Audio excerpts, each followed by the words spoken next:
नारियल के पेड़ बड़े ही ऊंचे होते हैं और देखने में बहुत सुंदर होते हैं। एक बार एक नदी के किनारे नारियल का पेड़ लगा हुआ था। उस पर लगे नारियल को अपने पेड़ के सुंदर होने पर बहुत गर्व था। सबसे ऊंचाई पर बैठने का भी उसे बहुत मान था। इस कारण घमंड में चूर नारियल हमेशा ही नदी के पत्थर को तुच्छ पड़ा हुआ कहकर उसका अपमान करता रहता। एक बार एक शिल्पकार उस पत्थर को लेकर बैठ गया और उसे तराशने के लिए उस पर तरह तरह से प्रहार करने लगा। ये देख नारियल को और अधिक आनंद आ गया। उसने कहा, ऐ पत्थर, तेरी भी क्या जिंदगी है। पहले उस नदी में पड़ा रहकर इधर उधर टकराया करता था और बाहर आने पर मनुष्य के पैरों तले रौंदा जाता था, और आज तो हद ही हो गई। ये शिल्पी तुझे हर तरफ से चोट मार रहा है और तू पड़ा देख रहा है। अरे, अपमान की भी सीमा होती है।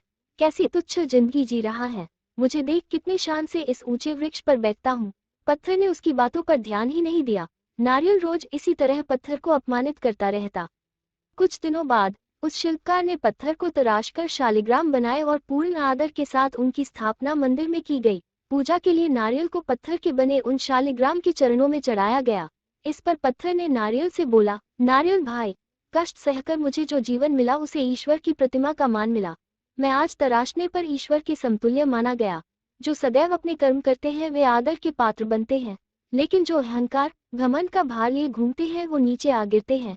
ईश्वर के लिए समर्पण का महत्व है, घमंड का नहीं। पूरी बात नारियल ने सिर झुकाकर स्वीकार की, जिस पर नदी बोली, इसे ही कहते हैं घमंडी का सिर नीचा।